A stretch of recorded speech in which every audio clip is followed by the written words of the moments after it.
Long before Zanzibar became a sleepy tourist getaway, it stood as the epicenter of the global clove trade, an empire not of steel or stone, but of spice.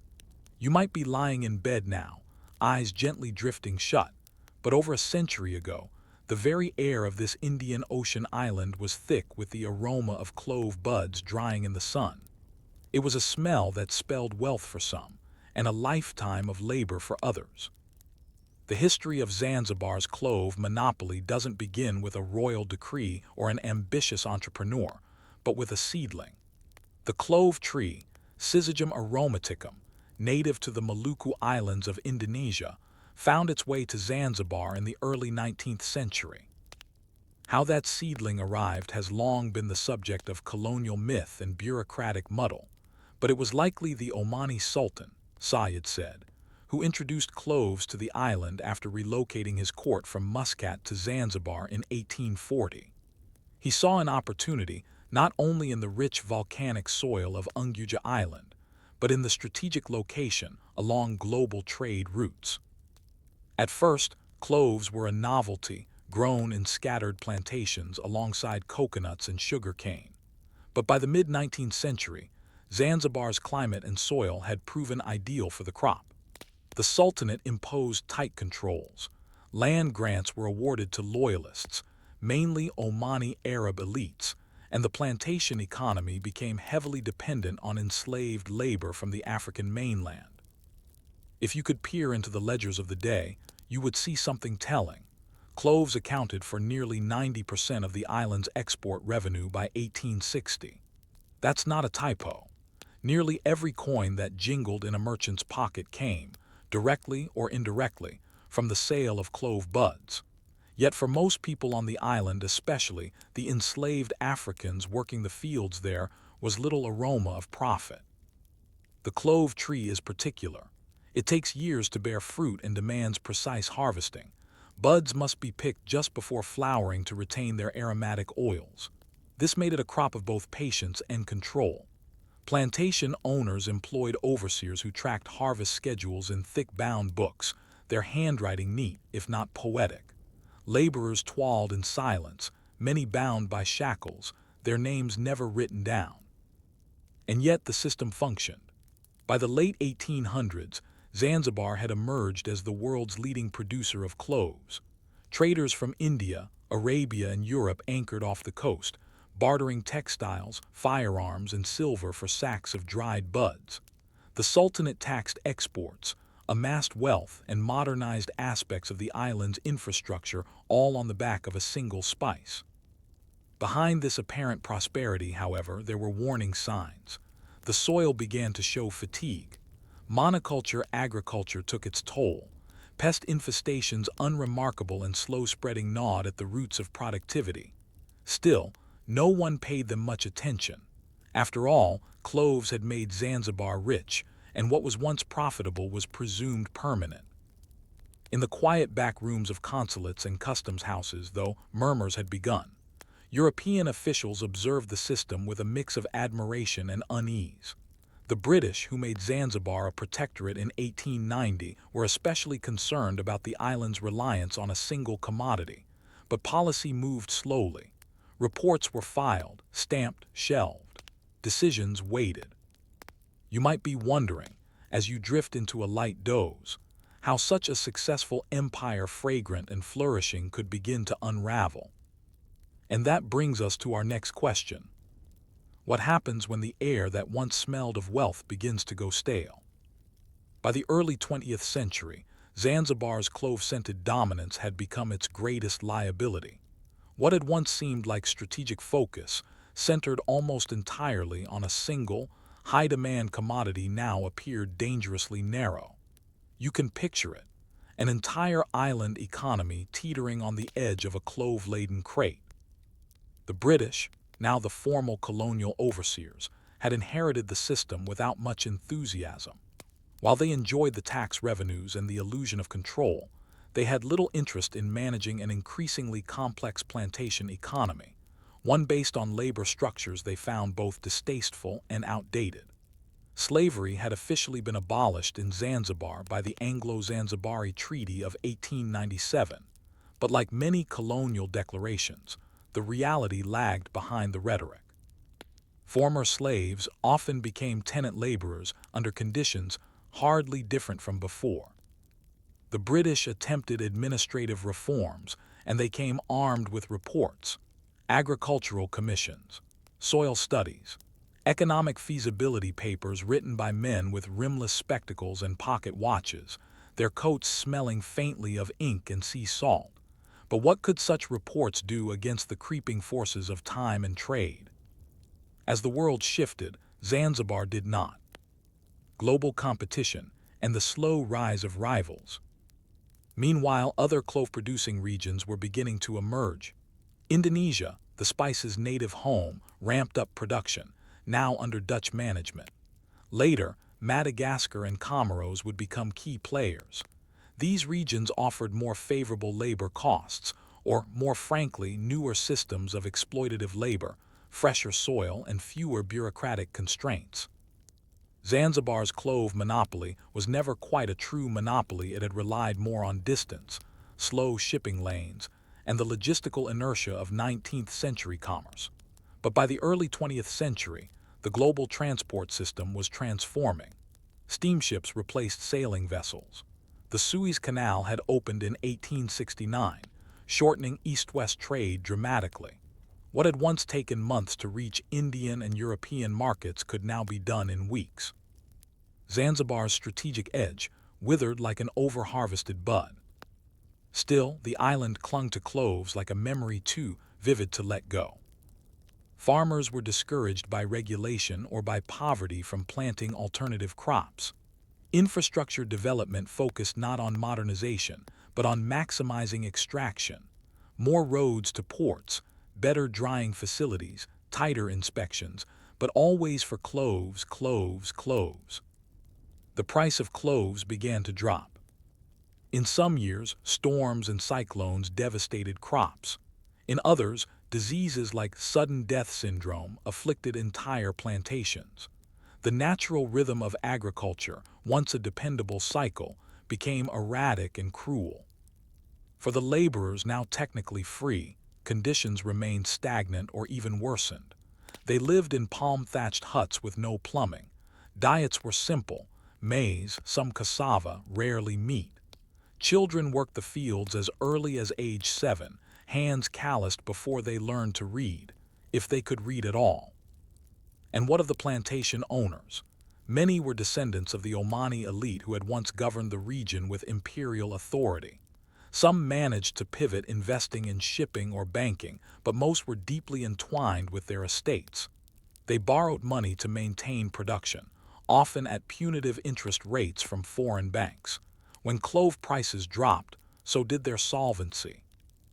A few, unable to pay taxes, were stripped of their lands by colonial administrators and local courts. Those lands were sometimes resold, sometimes absorbed into government-run plantations. Bureaucrats in khaki suits came in with maps and clipboards, issuing directives and drafting ordinances. All the while, the clove continued to be picked. Bureaucracy and the illusion of control. The British believed in governance through ledger and form. Zanzibar's clove economy became a tapestry of permits, licenses, quotas, and quality control forms. Inspectors carried notebooks and wax seals. Shipments were certified, double-checked, recorded. It was a kind of theater, an elaborate performance of order in the face of mounting chaos. By the 1930s, Zanzibar was producing more cloves than ever before, but earning less. So the government did what governments often do in such cases. It doubled down. In 1937, it established the Clove Growers Association, a semi-mandatory cooperative meant to regulate the market.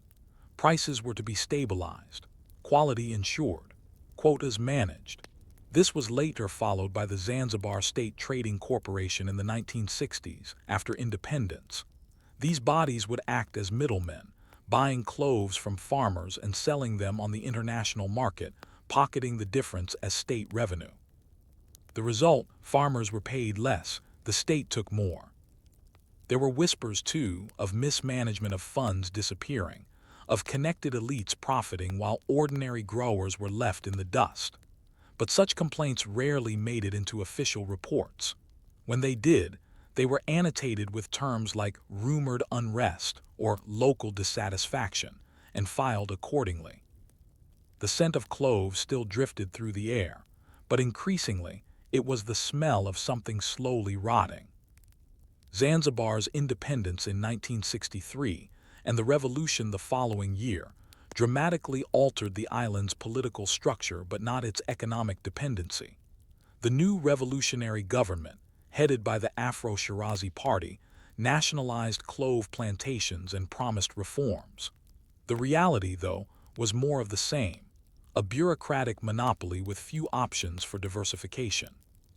The clove continued to dominate, prices continued to fall. So many spices in the world, and Zanzibar had bet its entire history on just one. And so we come to another question, lingering like a faint trace of oil on drying buds. What happens when even state control cannot keep the spice trade alive?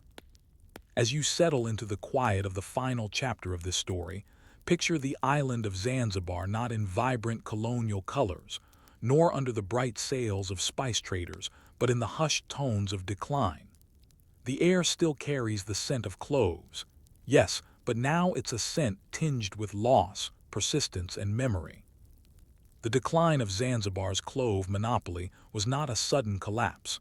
There was no dramatic market crash or violent protest that toppled the system overnight. Rather, it faded like a tide, each wave a little further from the shore. And though revolutions reshaped the island's political structure in the 1960s, cloves continued to dominate the landscape and the economy for decades. After independence in 1963 and the Revolution of 1964, the clove plantations were nationalized by the newly established People's Republic of Zanzibar. The new regime sought to undo the legacies of slavery, inequality, and Omani Arab landholding. Land redistribution was carried out, often brutally, and the state took firm control of agricultural exports through the Zanzibar State Trading Corporation, ZSTC. The logic was simple, at least on paper.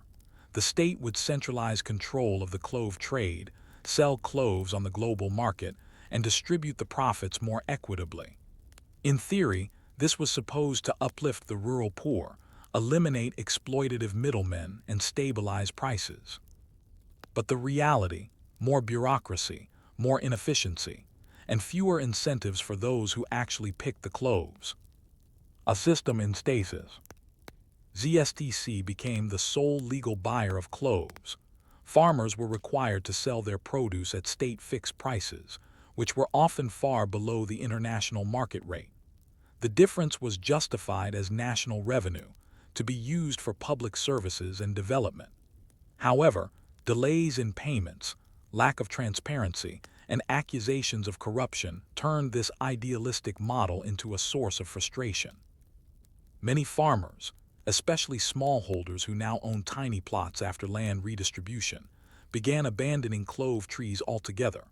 Some turned to cassava, bananas, or petty trade. Others left rural areas for the mainland in search of better economic opportunities.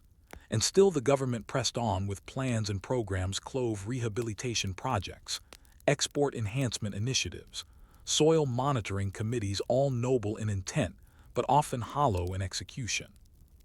In the background, the global market had moved on.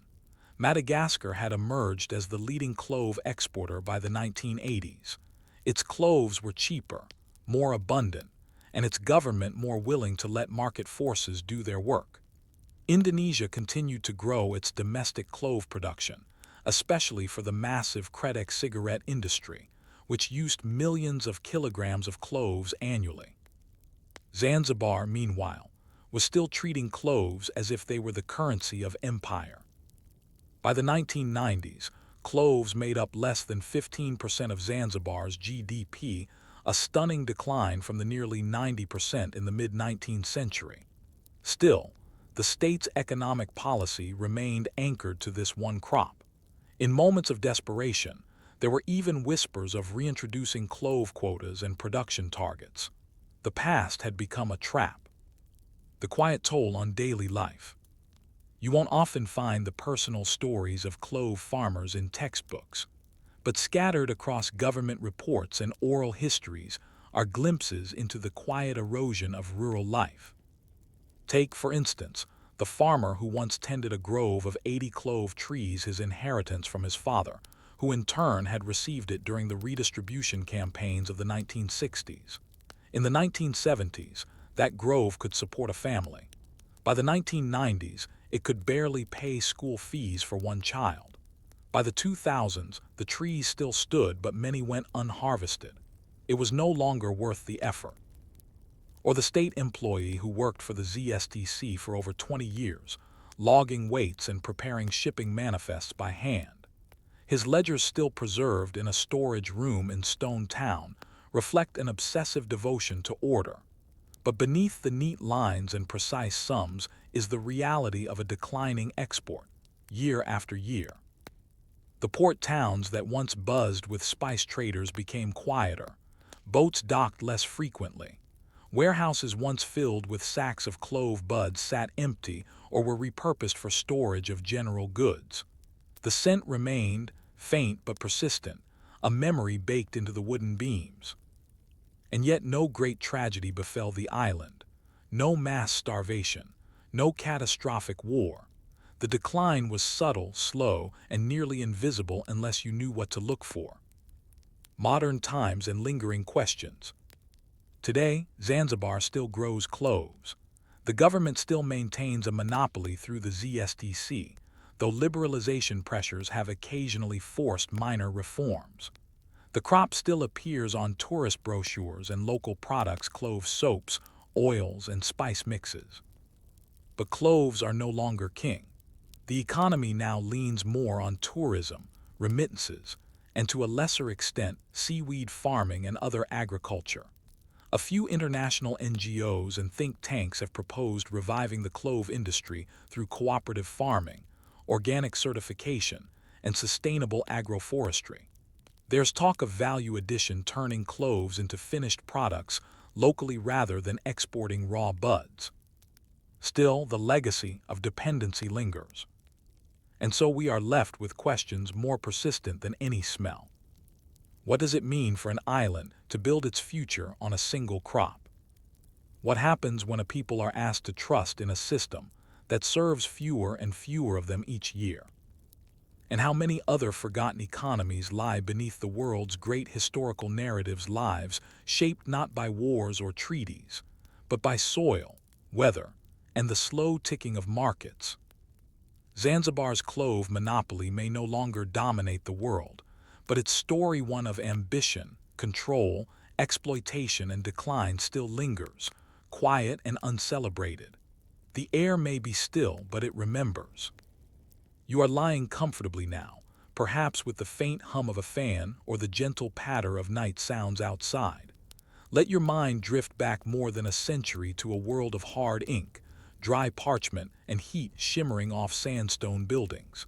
This is not the story of generals or viceroys, not explorers or map drawers.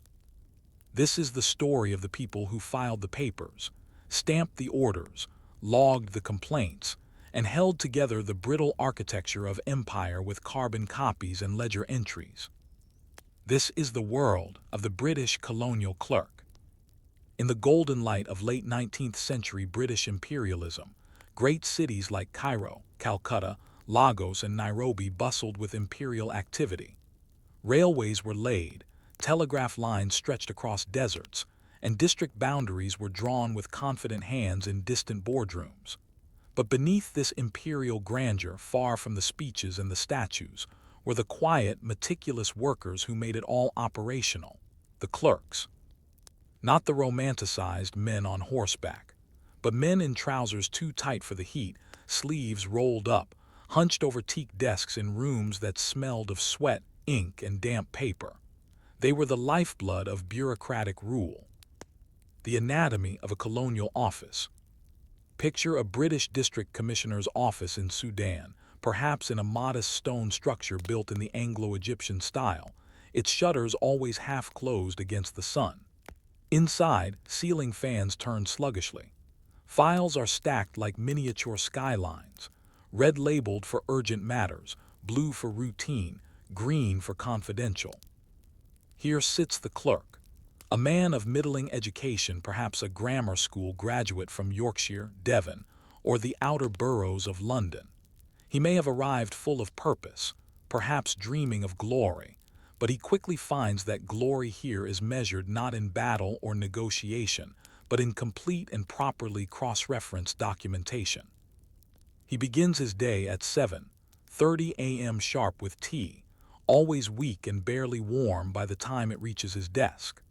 The first hour is spent responding to telegrams from central administration, updates on land tax regulations, directives on cotton quota inspections, or new guidelines on the treatment of local petitioners.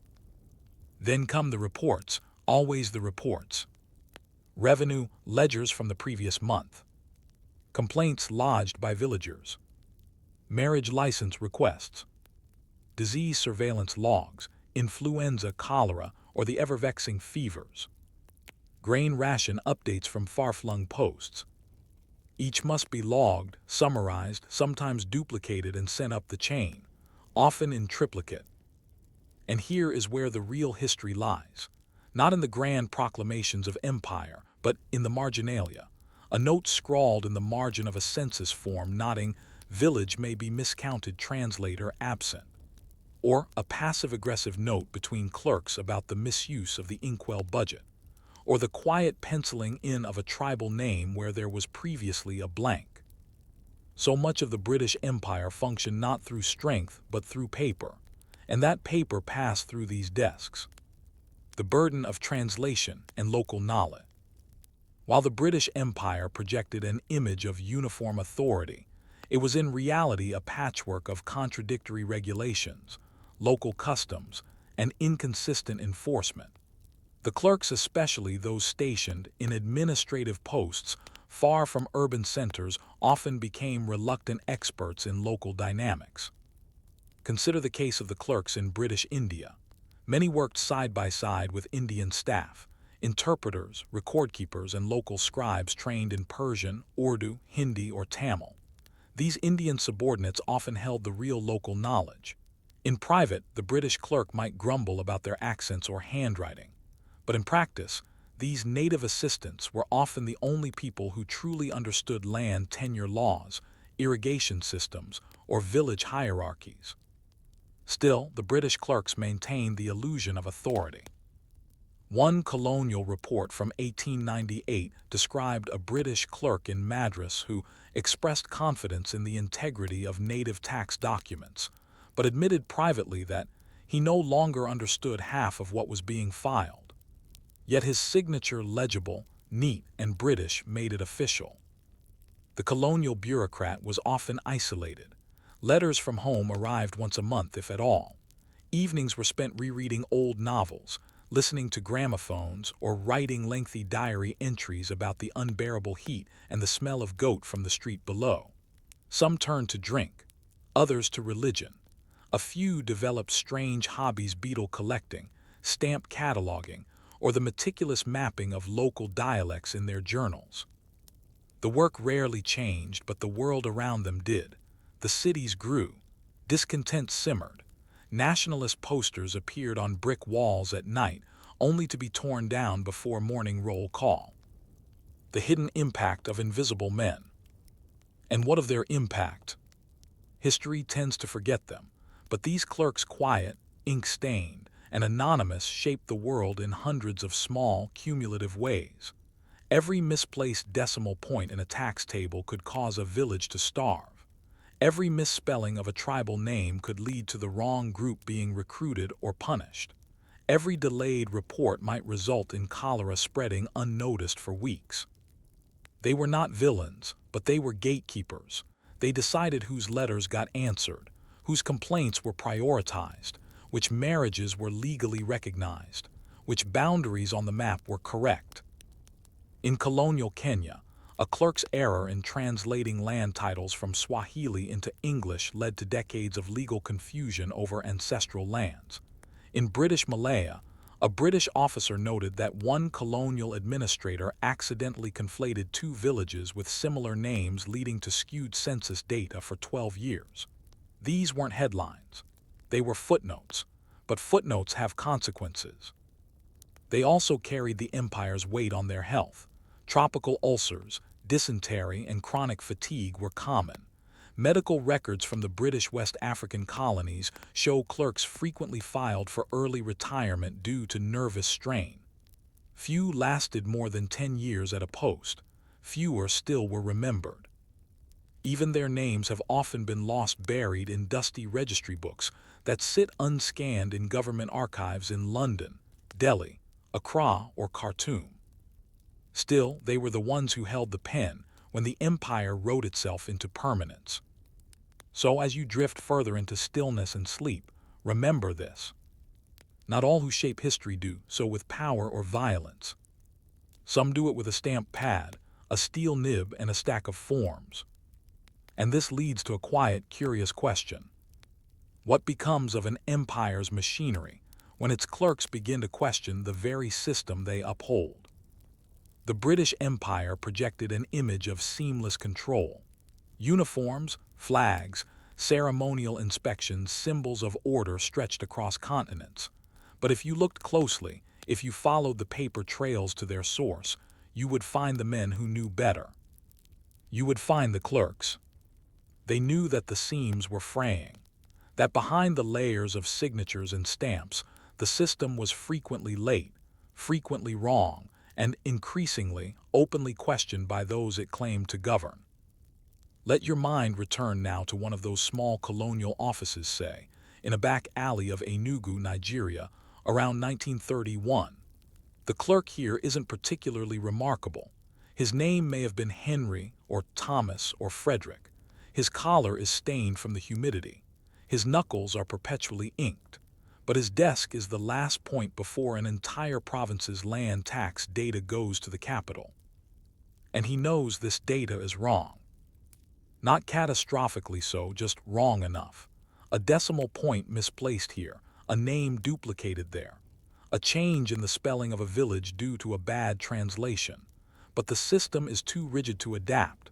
To change, it would require filing a revision request form B9 with attached justifications, reviewed in triplicate. Most simply let the errors stand. One can almost hear him sigh as he dips his pen again.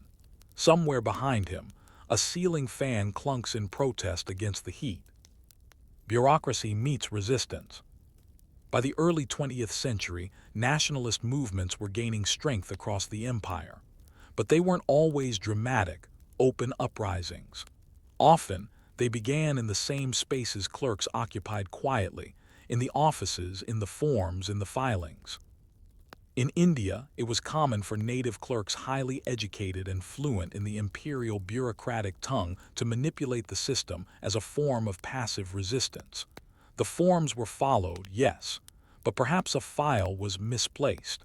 Perhaps an inspection was delayed. A license renewal quietly buried under a newer stack. This was paper sabotage, the use of bureaucracy against itself.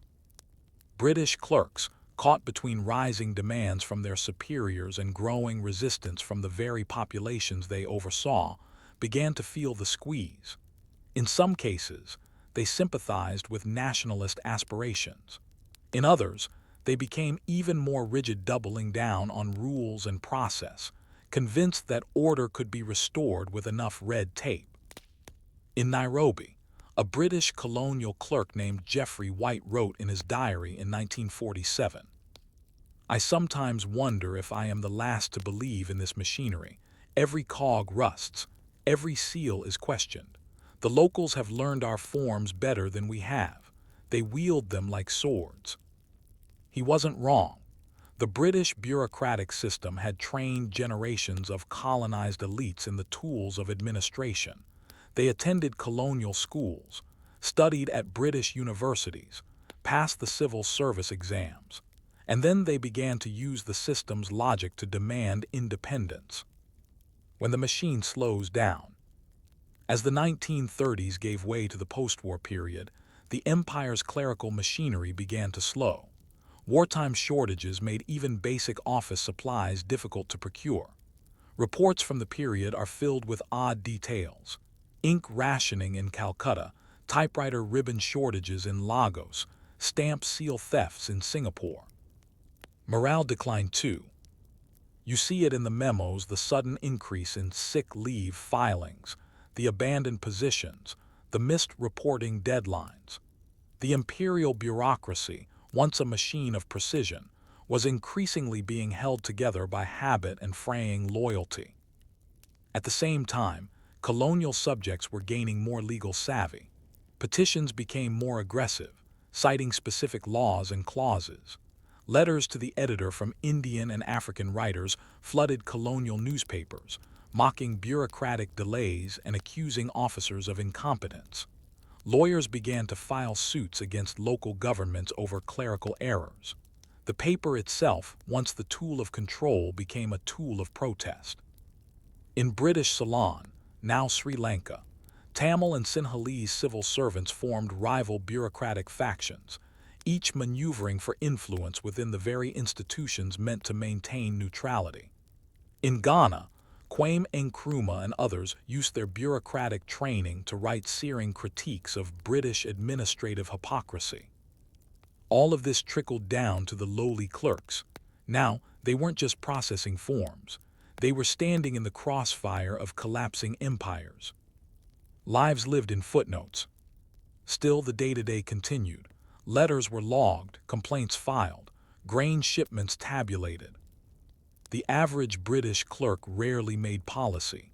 He simply ensured the forms were filled out correctly. But in that function, he exercised a quiet kind of power. He could delay a permit. He could lose a letter. He could interpret a vague law with the flick of a pen. There were, of course, those who bent the rules for good men, who quietly changed policy enforcement when they saw injustice, or who used their position to protect a village from abusive taxation. But for every such figure, there were many more who simply did their jobs, mechanically, indifferently, exhaustedly. You can imagine them in their final weeks at post, counting the days until retirement, rereading old correspondence, burning personal records they didn't want archived. Some left behind notebooks with faded entries, observations of local markets, odd botanical sketches, or charts of the office cat's behavior over time. They weren't the grand villains of empire, but neither were they innocent. They were the ones who made it all work for a time. Paper as legacy. Today, historians still rely on the meticulous records kept by these clerks. It is thanks to their dull diligence that we know how many people lived in a small village near Accra in 1913, or how many barrels of quinine were shipped to Burma in 1899. Their ledgers, faded and crumbling, form the skeletal archive of colonial history. But there is also a bitter irony.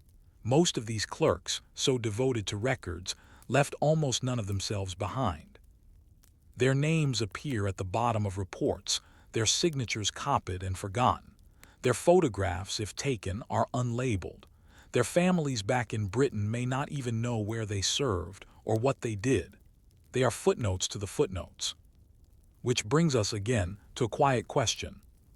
What becomes of a system when even its most faithful functionaries fade into obscurity? It is now the 1950s. The empire is fraying not in headlines, but in circulars. Memos cross oceans more slowly than demands for independence. Entire systems are being packed up, archived, or left behind. The great paper empire so long maintained by its clerks is nearing its bureaucratic twilight. And yet, in the humid stillness of a colonial records office, a clerk still sits. He sharpens his pencil, adjusts his tie, fills out Form 19A, Revision B. He does not yet know that this will be one of the last forms he files under imperial authority. Nor does he know that in 10 years, that very form will be in a museum case, misunderstood by visitors and misattributed by curators. What he does know, however, is that the cabinets around him are full. The keys to them jangle on his desk, tied to a string through the buttonhole of his jacket. The files they contain, the maps, the censuses, the incident reports, are no longer just records. They are evidence of control, of mistakes, of what was done and what was ignored.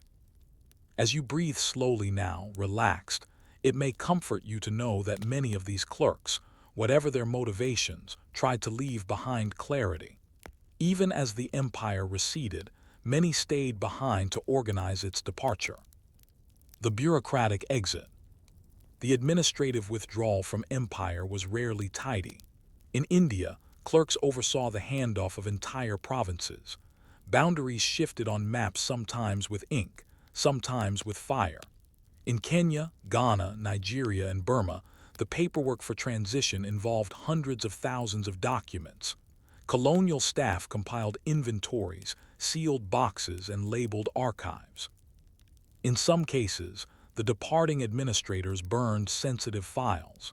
In others, they carefully packed them for shipment back to Britain, to be stored in places like the British National Archives at Kew, or forgotten in shipping crates never fully unpacked.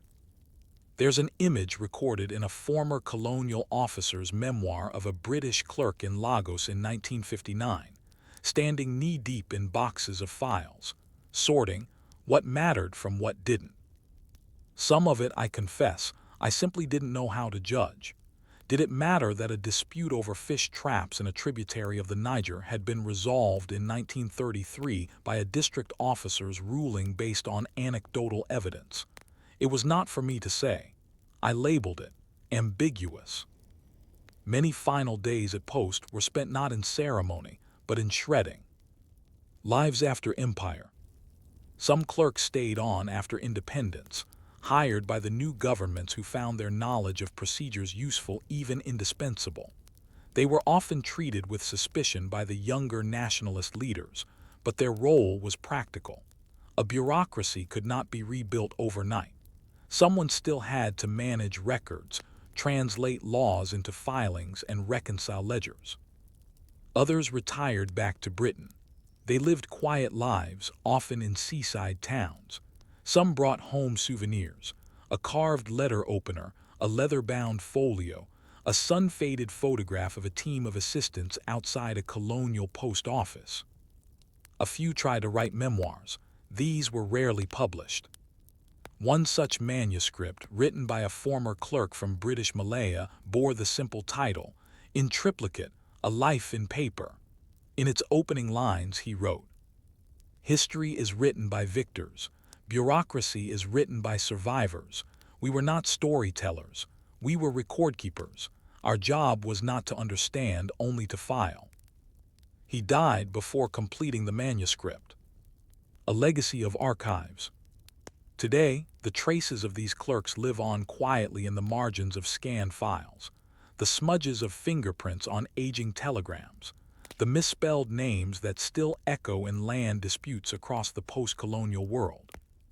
Historians now pore through these archives, digitizing where possible, annotating where necessary. They find in the records not just statistics, but the fingerprints of empire, its blind spots, its justifications, and its mundanities. They find weather reports that missed the signs of famine, disease reports submitted too late to matter, proclamations announcing new laws never enforced, personal notes scribbled in margins hinting at doubt. In these notes, and in the tireless filings, lies the true legacy of the clerks. They didn't just record empire, they preserved its contradictions. The final ledger. Let us not romanticize. The clerks were not heroes. Most were cogs and content to be so. But their work shaped lives, even in its most boring details. They were the functionaries of history's greatest bureaucracy. They knew every rule and every loophole. They saw how power moved not only through guns and laws, but through forms, stamps, translations, and delays. Their silence shaped the tempo of colonial control. And when it all began to end, they were the last to lock the drawers, the last to update the ledger. And so we ask, gently as the night deepens, what do we owe the invisible hands that shaped the world, one paperclip at a time? You may never have thought of bread, that most unassuming staple, as a revolutionary force. But in the long, crowded corridors of Cairo's history, the price of a loaf has been enough to collapse cabinets, stir mobs, and turn quiet streets into political battlegrounds. Now, as you rest, imagine the smell of fresh baladi bread wafting from communal ovens in a Cairo alley, flour floating like dust in the morning light. This is the bread that built a city, that fed generations, and that, in one unforgettable moment, sparked a riot that shook the regime of a pharaoh's heir. This is not the tale of a sudden insurrection. It is the slow, dusty buildup of policy, bureaucracy, and hunger, a story of how yeast, flour, and subsidies became political powder. Bread as a promise. In Egypt, bread is not just food, it is life. The Arabic word for bread, letter 2bf, ish, also means life. That duality is not poetic coincidence. For much of the 20th century, the Egyptian state promised bread, literally, as part of its social contract. Since the days of President Gamal Abdel Nasser, the government subsidized basic commodities: cooking oil, rice, sugar, and most significantly, bread. These subsidies were not luxuries. They were state tools to maintain social stability. Under Nasser, and continuing through Anwar Sadat and Hosni Mubarak, subsidized bread became a political pillar. The vast majority of Egypt's urban and rural poor depended on these programs. In 1977, a family could buy 20 loaves of flatbread for the price of a single cigarette. The system was not efficient, nor was it designed to be. It was built to prevent unrest, to ensure that even the poorest Egyptian would not starve. But the cost was enormous. By the early 1970s, food subsidies consumed more than 15% of Egypt's national budget. Grain had to be imported in massive quantities, as Egypt's agricultural system, hampered by population growth and urban sprawl, could no longer feed its people. Cairo became reliant on international wheat markets and, indirectly, on foreign powers like the United States. And then came the IMF. Sadat, the IMF, and the pressure to reform. In the mid-1970s, Egypt faced spiraling debt. President Anwar Sadat, navigating the political aftermath of the 1973 war with Israel and the shift toward an open market economy in FITA, turned to international lenders. The International Monetary Fund, IMF, ever focused on fiscal discipline, demanded cuts. Among the first targets, subsidies. A report issued in late 1976 recommended immediate reductions in Egypt's bread and food subsidies. The rationale was simple on paper: Egypt must reduce its deficit, and subsidies were too costly. The numbers made sense to economists in Geneva and Washington. But in Cairo, the numbers were people. The government, under Sadat's direction, quietly announced that subsidies on flour, rice, and cooking oil would be cut. Bread prices, in particular, would rise dramatically by as much as 50% overnight. There was no public consultation, no staged rollout. The decree was issued in January 1977, and within 24 hours, Cairo burned. The people's boil. At first, it was whispers among workers in textile factories, students at universities, housewives in queues. But by the second morning, it was shouting. Thousands flooded into the streets of Cairo, Alexandria, and other major cities. Protesters set fire to police stations, looted government stores, and blocked roads with burning tires. Their slogans were not revolutionary in the abstract, they were visceral. Where is the bread? We are hungry. Yasadat, Yabatata, Al-Sh letter 2bfb Bayamut min, Al-Ju Macron letter 2bf. O Sadat, O potato, the people are dying of hunger. The state's response was swift and brutal. Security forces opened fire in several neighborhoods. Tanks were deployed in Tahrir Square. Curfews were declared. But the government was not prepared for the scale of unrest. For 2 days, chaos reigned. By the end, at least 79 people were dead and over 500 injured. Hundreds more were arrested. Some were university students, others were civil servants, but most were simply hungry. Faced with mounting outrage, Sadat reversed the subsidy cuts. Quietly, without apology. The IMF was displeased. International markets wavered, but the regime had no choice. The cost of bread had proven political. It had exposed the fragility of a government built on promises it could no longer afford. And what of the clerks, the bakers, the housewives? Their stories did not make the front page, but their exhaustion did.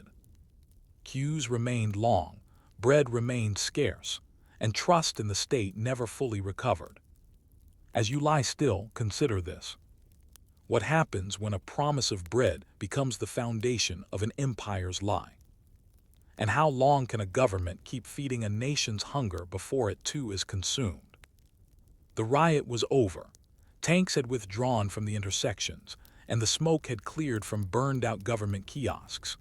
Cairo's walls, once plastered with handwritten signs crying out for food, were painted over with state slogans and images of President Anwar Sadat in clean, solemn profile. But the crisis hadn't passed. It had merely been postponed. The riots of January 1977 were not a climax. They were a warning shot. They revealed something deeper than temporary unrest. In the embers of that upheaval, a fragile system of control was laid bare, held together not by ideology or loyalty, but by flatbread and bureaucracy. In the years that followed, Egypt's leaders would attempt to navigate an increasingly delicate equation. How do you subsidize food for millions in a system that is both too expensive to maintain and too dangerous to dismantle? This was the dilemma of the Egyptian state, and its solution came in the form of paperwork, price ceilings, and quiet manipulation of flour. The anatomy of a loaf. If you were to visit a Cairo bakery in the early 1980s, you would witness a scene almost unchanged from decades before. Women queued before dawn, heads covered in scarves, waiting in silence. Some clutched ration cards. Others came with small change and rumors of shortages. The bread they waited for was baladi bread, a low-cost, round, whole-wheat flatbread, heavily subsidized by the government. In theory, it was available to every citizen. In reality, it was the subject of daily struggle. Each loaf cost a fraction of a piaster, Egyptian cent. But that price was possible only through massive, coordinated government intervention. The state imported wheat, mostly from the United States. Government mills processed the grain into flour, which was rationed out to bakeries. Bakeries signed contracts to produce subsidized bread under strict guidelines: loaf size, weight, price per unit. State inspectors enforced compliance. It was an unwieldy, fragile system, highly vulnerable to corruption, mismanagement, and market fluctuations. Yet it functioned. Because it had to. Bureaucracy meets bread. Behind the scenes, entire ministries labored to keep the bread flowing. Clerks tracked shipments from Port Said. Inspectors rode buses into the provinces to confirm bakeries weren't skimming flour. Engineers calibrated scales. Accountants reconciled monthly flour distribution with actual bread sold. But the numbers rarely matched. Flour, you see, became more than just an ingredient. It became a currency. A single sack of subsidized flour diverted to the black market could be sold at 10 times its official value. Bakeries were known to underproduce bread, sell it at market prices, and pocket the difference. Some produced counterfeit loaves, undersized, underbaked, or padded with cheaper ingredients like bran or even sawdust. The state responded with new regulations. Penalties increased. Inspection forms multiplied. Yet the corruption continued, often with the complicity of low-level officials. In one infamous case in 1985, a Cairo district inspector was caught operating a fake bakery to receive subsidized flour rations, which he then sold to private hotels and restaurants. His punishment was reassignment paper moved to a different desk. The system had grown too large, too embedded. Everyone, bakers, officials, and citizens, relied on it. To expose it fully would be to risk another riot. The weight of hunger. By the late 1980s, Egypt's population had exploded.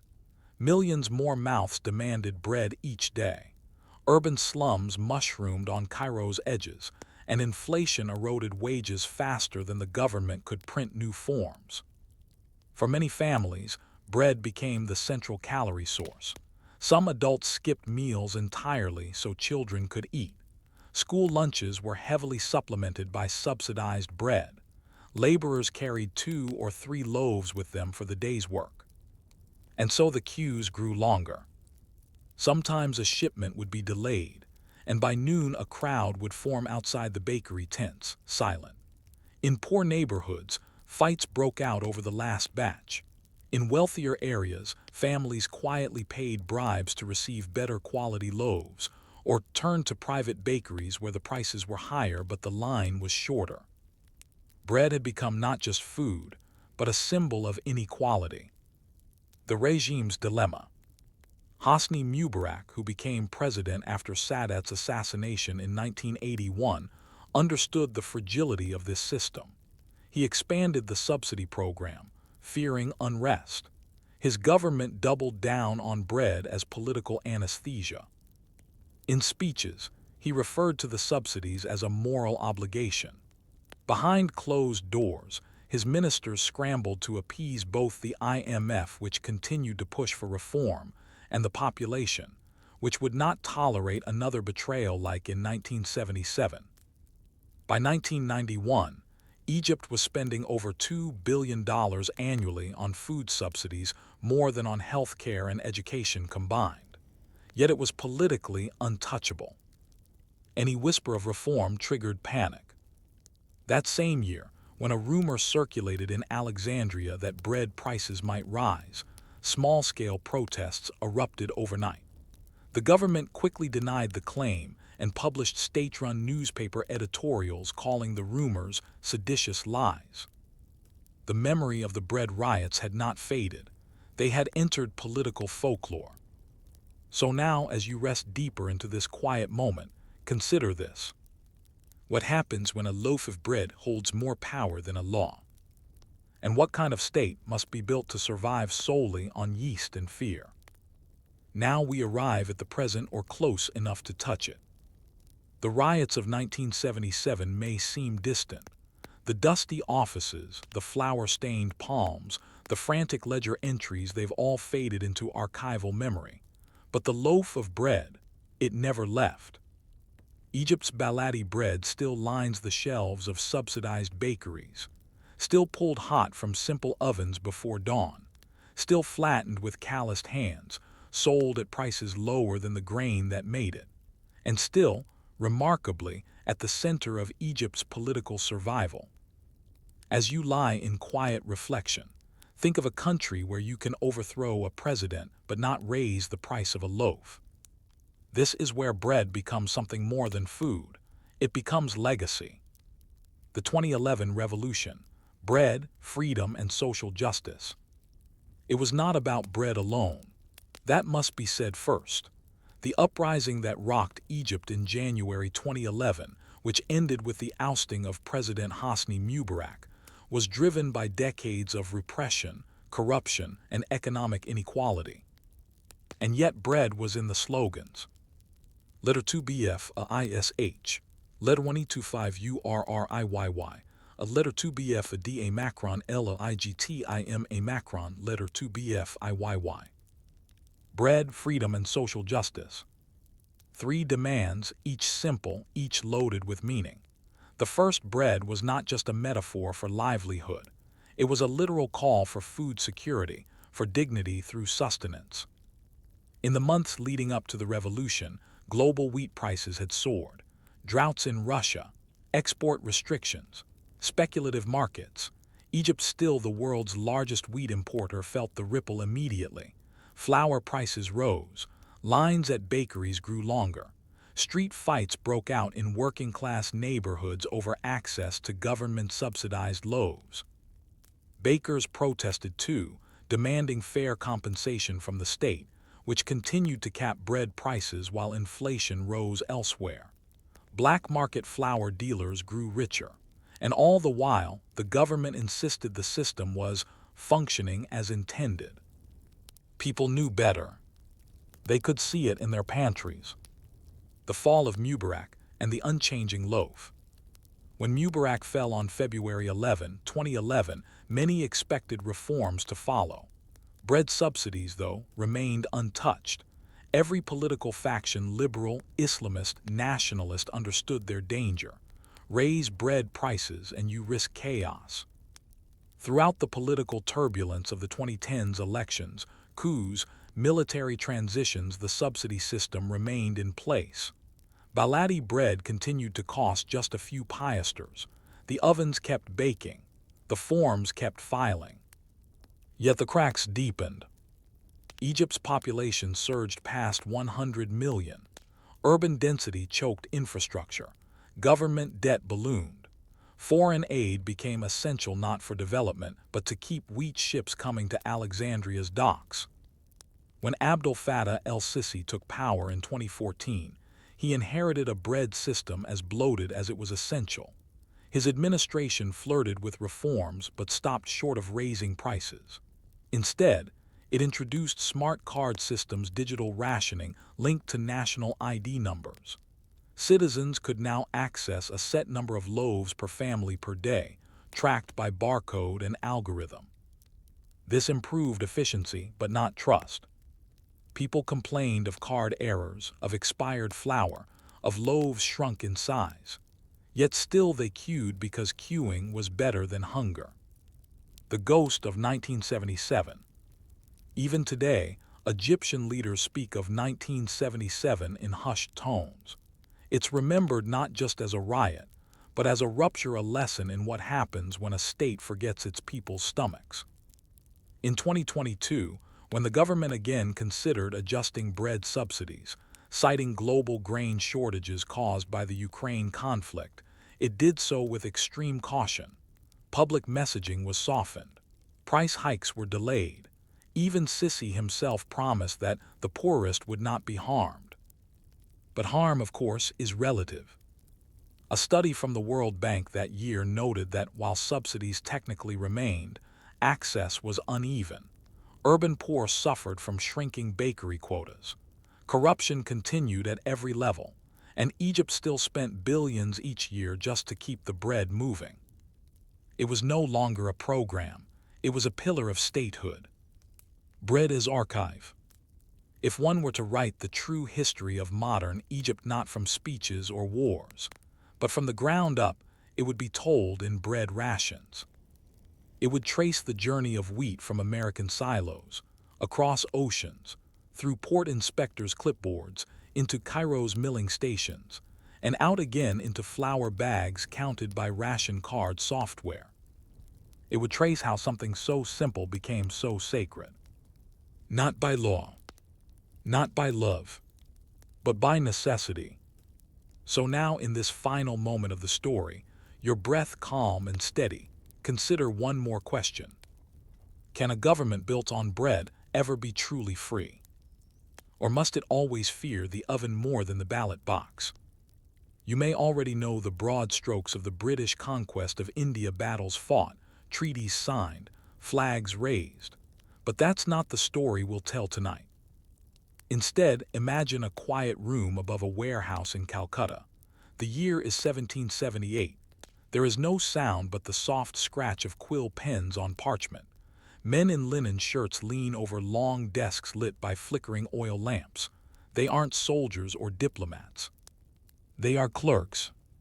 They are writing numbers. And unknowingly, they are building an empire. The empire before the empire. Before the British Crown ruled India, there was the East India Company, a private corporation with a royal charter and a relentless appetite for trade. Established in 1600, it began as a business, driven by profit. Its earliest employees were merchants, sailors, and warehouse managers. But as trade turned to administration, and administration to governance, a new class of company men emerged. Accountants. The East India Company didn't conquer India with cannons alone. It did so with contracts, balance sheets, and meticulously kept ledgers. Every shipment of silk, every crate of indigo, every grain of rice taxed at port was recorded, checked, and filed. Its Calcutta headquarters, known as Writers' Building, became the beating heart of this paper empire. The men who worked there were called writers, not because they wrote stories, but because they wrote accounts. They were the backbone of one of the most profitable enterprises in world history. And they were exhausted. The weight of ink. A junior company accountant's day began before sunrise. A short breakfast, often cold, and then straight to the office. Each desk bore a stack of bound ledgers, imported from London. The paper was thick, smooth, and terribly expensive. Ink had to be mixed daily from crushed galls and iron salts. Every figure was to be written in a specific column. Errors were not erased, they were lined through, initialed, and rewritten neatly below. A single mistake in a ledger could result in an investigation. Too many errors and a man might be dismissed, or worse, accused of fraud. Company writers logged everything. Revenue from land taxes, often collected from farmers they would never meet. Costs of military garrisons, down to how many candles were used per week. Profits from opium, sold in China but recorded in India, always with sterile neutrality. No detail was too small. If 15 rupees were spent on cleaning gun barrels, it would be logged beside the costs of paving a road in Madras, all in the same ledger. To outsiders this might seem dull, but the accountants understood the stakes. Their books were not just financial, they were legal, they were strategic. They determined which provinces were profitable, which governors were efficient, and implicitly which wars were worth fighting. Bureaucracy in the jungle. In 1784, after the disastrous Bengal famine and rising political pressure back in London, Parliament passed the India Act, which tightened Crown oversight of the company. Among other things, it required annual audits of all company accounts both in India and in Britain. This led to a flood of correspondence. Calcutta clerks now had to compile annual factories reports, settlement reviews, and revenue abstracts, all to be shipped back to London in duplicate. Delays meant suspicion. Omissions meant reprimands. One surviving letter from the accounting department in Bombay to headquarters in Calcutta reads, "We are in receipt of your request for revised land revenue tables. Kindly note that rains have washed away the April folios. We shall reconstruct from memory and secondary entries." That's right, they were reconstructing tax records by memory. By the 1790s, the bureaucracy had grown so massive that new hires were being sent straight from British boarding schools to the subcontinent. These boys, often as young as 16, were trained for months in accounting procedures before being put to work managing multi-million-pound trading operations. Many never returned home. Corruption, conscience, and paper trails. Of course, wherever money is counted, corruption follows. Company clerks were often accused of embezzlement. Some skimmed off profits by underreporting cargo. Others made illegal side deals with local landlords or merchants. A few infamously sold forged invoices to the company itself. But the system was also self-correcting, in its own peculiar way. Each account had to be signed by multiple parties. Receipts were compared. Random audits were conducted. And in the London headquarters, the audit office cross-checked every Indian entry against bills of lading and payment certificates. In 1802, a scandal emerged in the Madras presidency when a clerk was found to have claimed double pay for a fictitious warehouse. The crime was discovered not by an investigator, but by a fellow accountant who noticed a discrepancy in freight totals. Even among the pencil pushers, there was pride in the numbers. They may have lived in small rooms, ate bland food, and worked 12 hours a day, but they knew their work mattered. Beneath the numbers, it's tempting to see these accountants as mere cogs in a machine, but their ledgers tell stories too. In the margins of old accounting books, historians have found personal notes. Weather notations, rain 7 days supplies delayed. Health warnings, cholera reported in nearby village. Even commentary, figures provided by Mr. Blackwood may be unreliable. In these scribbles, we see men trapped between empire and exhaustion, navigating a world of endless numbers while surrounded by famine, revolt, and cultural complexity they barely understood. Some tried to learn local languages, some wrote home with awe, others kept their heads down and waited for retirement. But all of them, everyone left behind lines of ink that formed the economic skeleton of British India. So as your eyes grow heavier and the flicker of empire dims, consider this. What if the greatest force of colonization wasn't the soldier or the ship, but the accountant's ledger? And what stories are still buried between the ruled lines of a forgotten balance sheet? It is now the early 1800s. The East India Company has transformed from a merchant collective into a ruling power. Its armies stretch from the Ganges to the Deccan Plateau, and its accountants now calculate not just profit but policy. The ledger books have become thick with conquest, and the men who write in them are no longer simply balancing trade, they are documenting the costs of sovereignty. You are still with them, in the flickering candlelight of company counting houses, where thousands of columns record what the British Empire would never fully acknowledge. That it was being built, not just with cannons and cotton, but with decimal points and grain quotas. Land revenue, and the birth of data colonialism. Among the most consequential tasks of the company's accounting department was land revenue, collecting taxes from Indian peasants, zamindars, landlords, and ryots, tenant farmers. It was here that the pen took on the force of policy. In Bengal, the Permanent Settlement of 1793, devised by Lord Cornwallis, froze land tax obligations in perpetuity. This meant that zamindars paid a fixed amount to the company each year regardless of harvest success or population growth. It was a system designed for predictable income, not for fairness. Accountants loved it. It made future revenue projections easier. It simplified the math. But the result? In years of drought or flood, landlords couldn't meet their fixed payments and peasants were evicted. When they could meet the payments, they often demanded more from their tenants. The system created chronic rural debt, but it looked tidy on paper.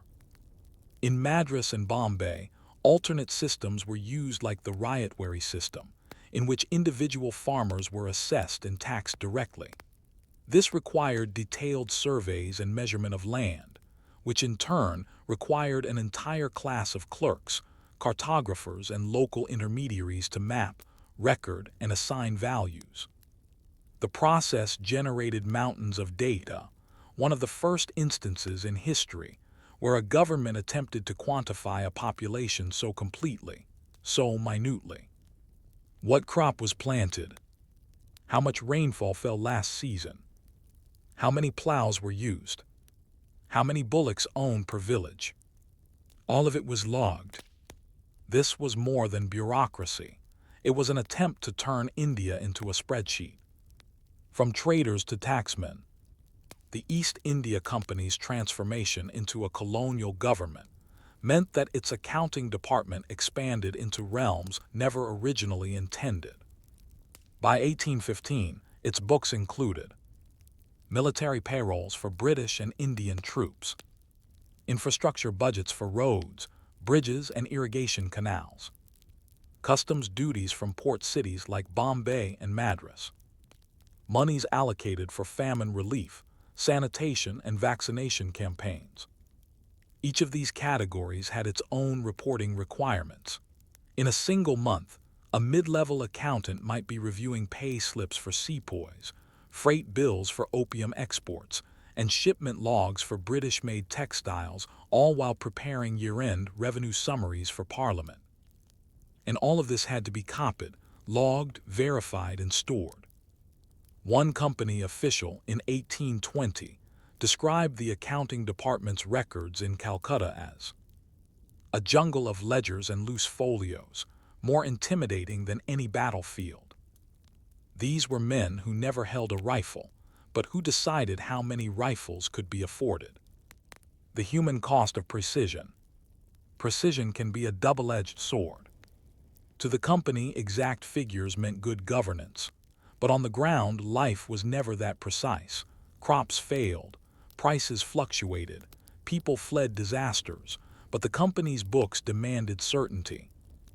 If a district's expected tax was 12,000 rupees, that was what had to be collected, even if half the fields had been washed away in monsoon floods.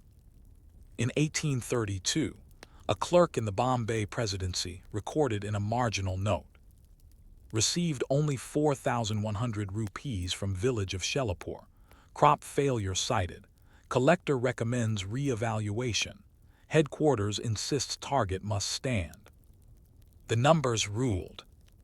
And the accountants, though buried under documents, knew the disconnect. Some, in private letters, questioned their orders. Others simply kept writing, numbed by the scale. One junior officer's letter to his brother in England reads, "We tax a land we do not see, to feed men we do not know, and in doing so we write a country into fiction." But the books were closed each night, the ink dried, the ledgers were sealed, and policy moved on. Bureaucracy as control.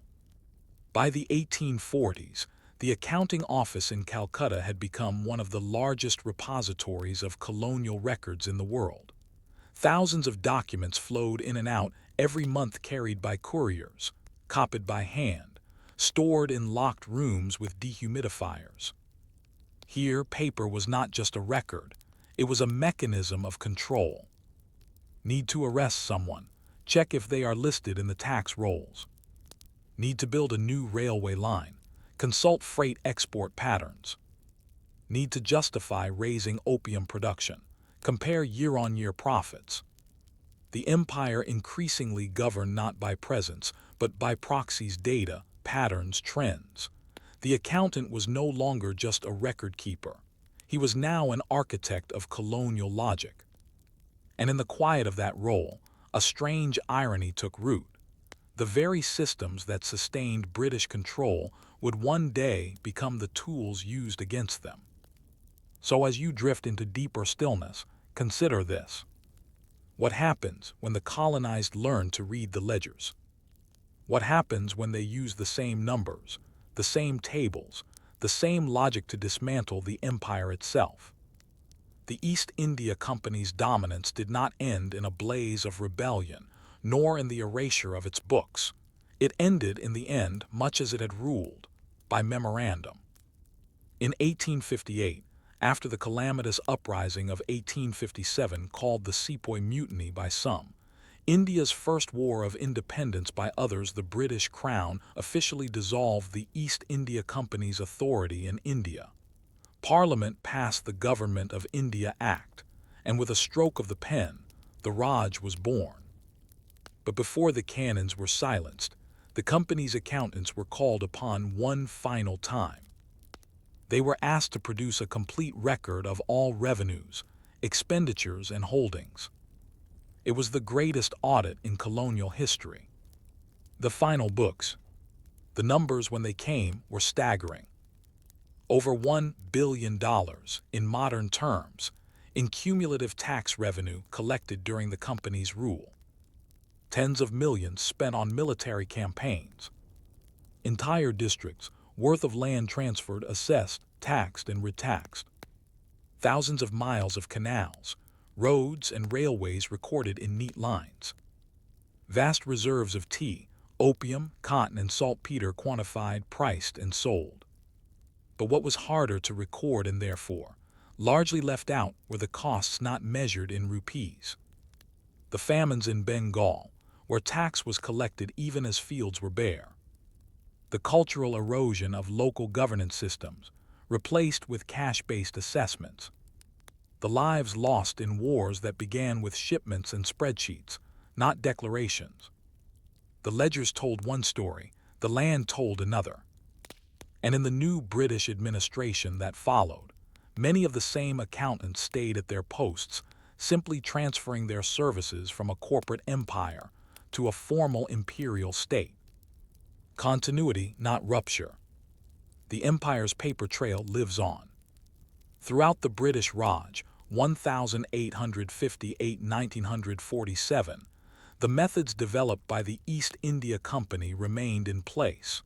The bureaucratic machinery expanded. More forms, more departments, more specializations. But the principle remained. That rule could be exercised through accounting.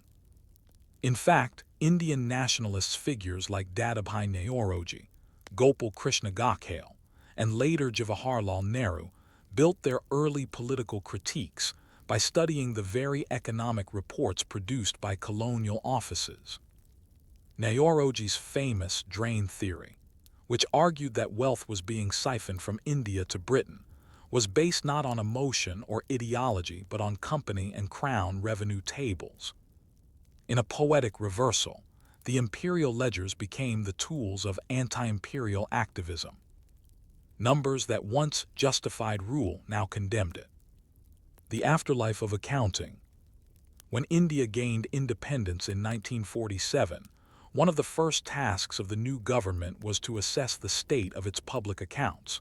And here again, the long arm of the company was felt.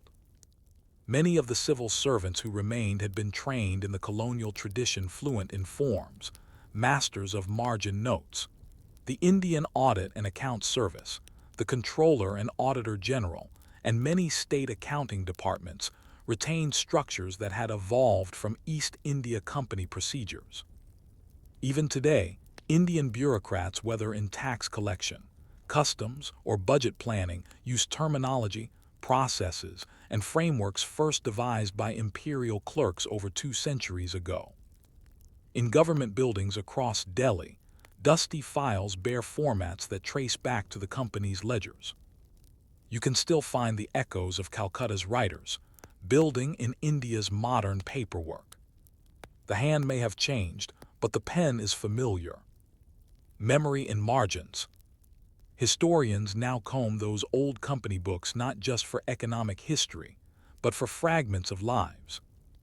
In one ledger, a side note. Boatman refused transport across river, citing ghost in current. Shipment delayed. In another, a clerk quietly recorded his disagreement with policy. It is unjust to demand this payment in a season of known drought, but I am instructed to proceed. These men, anonymous to us now, knew they were part of something vast. Some believed in it, others simply complied, but all left a mark. The East India Company did not build statues to its accountants, but they were its architects. So, as this story settles like dust on vellum, ask yourself one last question. When power is recorded, not proclaimed, who gets to hold the pen? And whose hands still turn the pages? The world remembers Cardiff for its rugby, its castles, and its poets. But beneath the cobbled streets and the proud Welsh anthem lies a history that was once blackened with soot and soaked with sweat. You see, long before Cardiff became a cultural capital, it was one of the busiest coal-exporting ports in the world. Not because of its mines alone, but because of the men who shoveled coal. You are not drifting into the story of captains or investors. Tonight, you will descend into the holds of steamships, into coal bunkers, into furnaces too hot to stand beside. You will meet the coal trimmers, the anonymous laborers who kept the furnaces of the British Empire burning. And you will see how history can be built on broken backs. The world's furnace room. By the mid-19th century, the British Empire ran on steam. Steam drove locomotives, steam turned factory wheels, and most importantly, Steam powered the massive fleets of iron-hulled merchant and naval vessels that crisscrossed the globe. These ships needed coal, and coal needed port workers, men who could load, balance, and store it deep in the ship's hull. Cardiff, with its access to the coal-rich South Wales valleys, quickly grew into the busiest coal-exporting port on Earth. By 1913, it was shipping nearly 10 million tons of coal a year, feeding the empire's insatiable hunger. But the work didn't stop at the docks. Once the coal was hoisted aboard a ship, someone had to go below decks and arrange it to prevent shifting during storms, to ensure steady access for the stokers, and to avoid fires sparked by trapped gases. That was the job of the coal trimmer. It was one of the most dangerous, dirty, and dehumanizing jobs in the industrial world. The invisible men of the empire. A coal trimmer's world was one of dust, heat, and claustrophobia. They worked in the ship's bunkers, low, dark chambers beside the boiler room, often no more than 4 feet in height. There, armed with shovels and nothing else, they redistributed coal from towering piles into even layers. It required physical strength, yes, but also mathematical precision.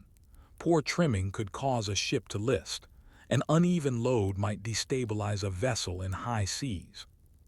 Yet no monument has ever been built to a coal trimmer. These men, often recruited from the working-class neighborhoods of Cardiff, Splot, Butone, Grangetown, lived short, painful lives.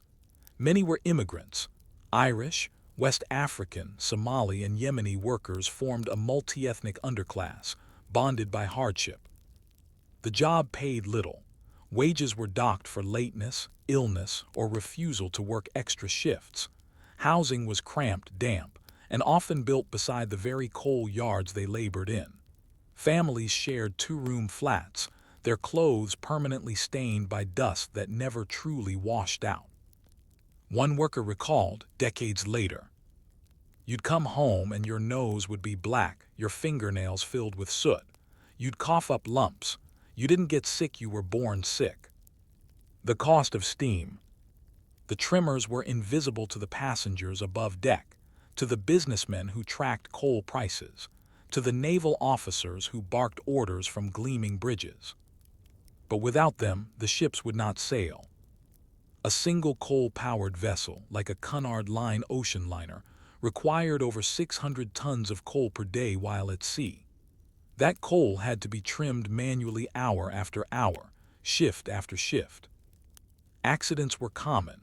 A misplaced foot could lead to a fall beneath a sliding wall of coal. Methane gas, stirred up by movement, sometimes ignited with catastrophic results. Long-term exposure to coal dust led to black lung disease, chronic bronchitis, and emphysema. There were no pensions, no safety standards, and no union strong enough to challenge the system, at least not yet. The empire's expansion depended on speed, and speed required fuel. And fuel required lives. The sounds of the shift. If you had stepped into Cardiff's docks in the early 1900s, you would have heard a symphony of industry. The shrill whistle of coal trains arriving from Merthyr and Rhondda.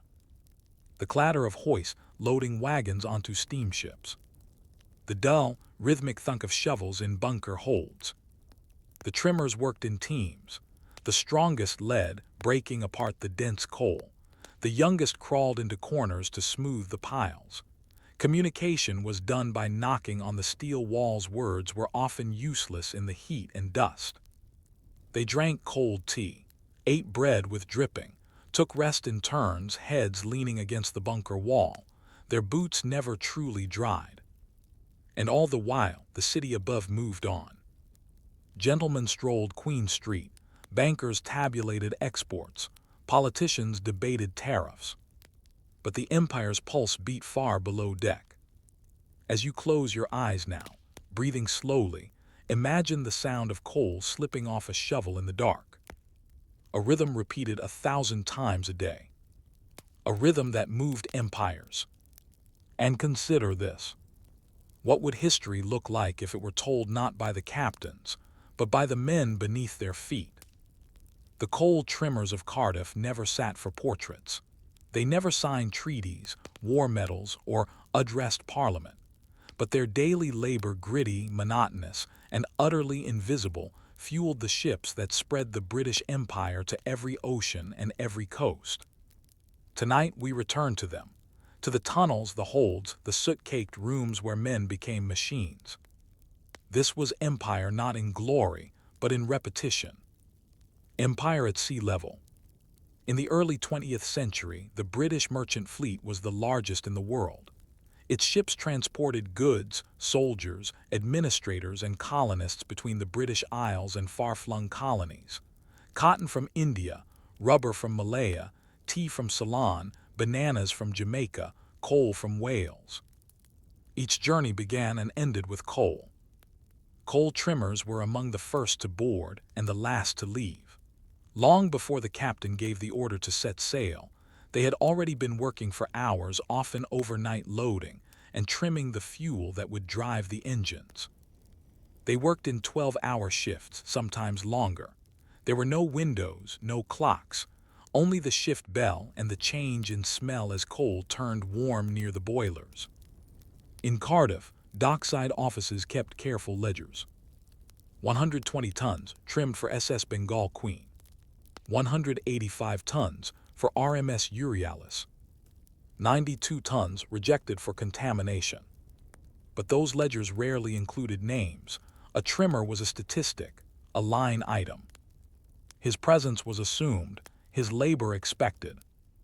The working body as a tool. It's hard to imagine, from the comfort of modernity, just how much coal trimmers were expected to endure.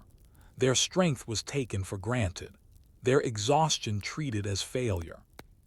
A healthy man could shovel over 10 tons of coal in a single shift. In intense heat, with poor ventilation, wearing the same sweat-soaked shirt he'd worn the day before. The air was thick with carbon dust, so dense that headlamps were rendered dim. Breathing it caused permanent damage, but masks were rare and safety was a foreign concept. Burns from the boiler room, crushed toes from falling coal, and spine injuries from years of crouching were common. If a trimmer died on the job, the record might say only, "Worker expired, replaced before departure." The ship must sail, the schedule must be kept. Empires do not wait for funerals.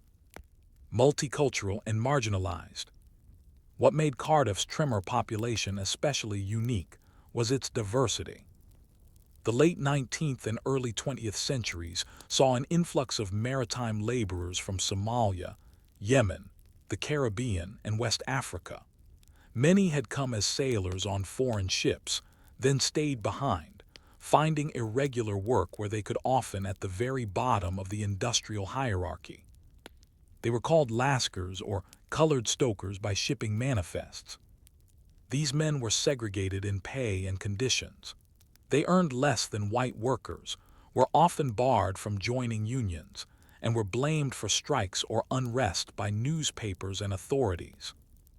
And yet they formed Cardiff's first truly multicultural communities, particularly in the district of Button, later known as Tiger Bay. Here, families of mixed heritage Welsh Somali, Irish Caribbean built homes, mosques, churches, and shops. The children of trimmers became dock workers, railway porters, and eventually soldiers in the world wars. It was a hard life, but a real one made with calloused hands and unrecorded resilience. Cracks in the machine. By the 1920s and 30s, the world began to change. Oil was replacing coal on many ships. Diesel engines needed fewer men below deck. Economic depression hit shipping hard. The general strike of 1926 saw Welsh miners and dock workers walk out in solidarity. Trimmers, long ignored, began to organize. The National Union of Seamen slowly expanded its reach. Black and brown laborers, long marginalized, began to demand recognition, though racism in both policy and culture held firm. But they persisted, sometimes forming their own associations when unions refused to admit them. One Somali British worker, writing anonymously in 1932, said, "We are the men who trim the fires, but no one trims our pain."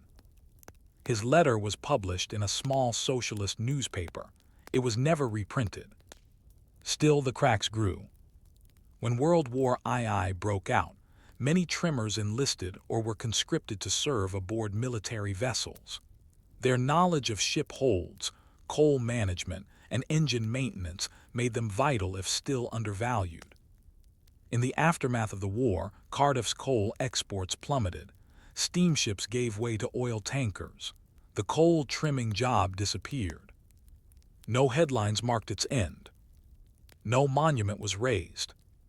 But in the pubs of Grangetown, in the quiet of Tiger Bay's back streets, the memory of those years lived on, carried in lungs, in scars, in stories told over weak tea and stale bread.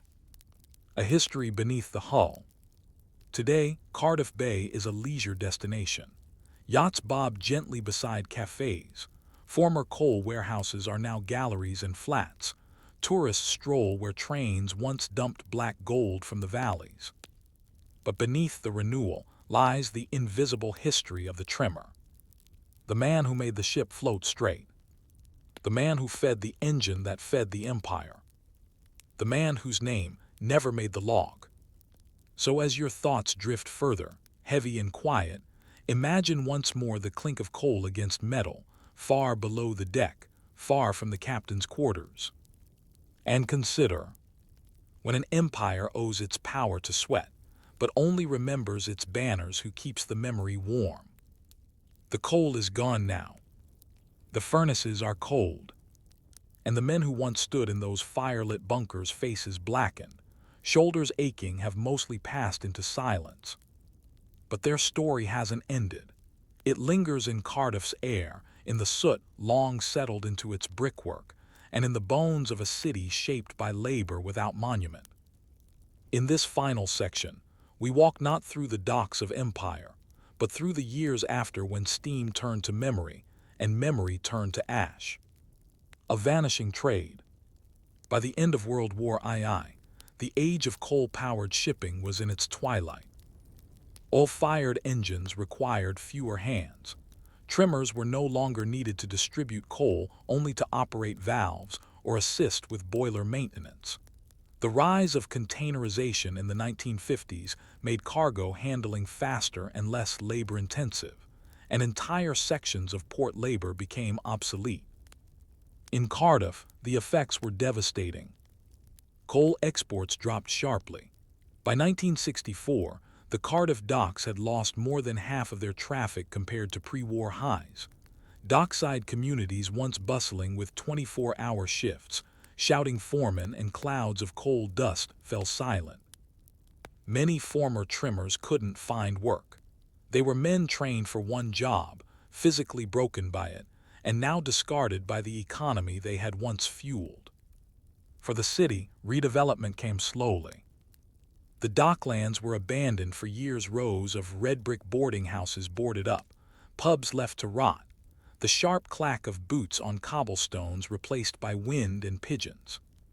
For the men who survived, this decline wasn't just financial, it was personal. They had been essential, now they were invisible.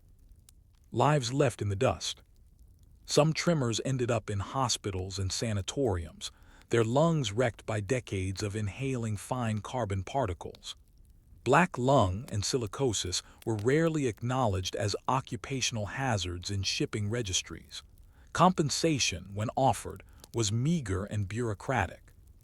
Families described fathers who couldn't walk upstairs by the age of 50, who coughed through the night, who died early. And yet in many working-class households, pride persisted. In Butetown and Grangetown, stories were passed down of men who could shovel coal for hours without rest, who could work by instinct in pitch darkness, who could hear the imbalance of a ship in the silence. Their children became bus drivers, factory hands, nurses. Some entered universities and politics, but they carried always the knowledge that their futures had been paid for in soot and sweat. The politics of forgetting. In the rush to modernize, Britain rarely looked back on its industrial laborers, especially those of color, those who didn't write books, who didn't leave photographs. The coal trimmer was one of the first professions lost to technological change, but one of the last to be mourned. Unlike miners whose communities were celebrated in song and solidarity, trimmers had no national union, no great strike, no pithead banner. Their workplace was mobile, invisible, and dangerous. They worked beneath, and so they were forgotten. Even in Cardiff, for decades, no memorial stood for them. Not in the docks, not in the city council's minutes. It was only in the 21st century, through local heritage projects and community efforts, that their history began to resurface. Oral history programs interviewed surviving trimmers. Researchers dug through forgotten shipping logs. Local schools began including the history of dockside labor in their curricula. One artist in 2011 created a sculpture of blackened hands reaching out from a ship's hull, unlabeled, unheroic, but unmistakably human. Ghosts in the Bay.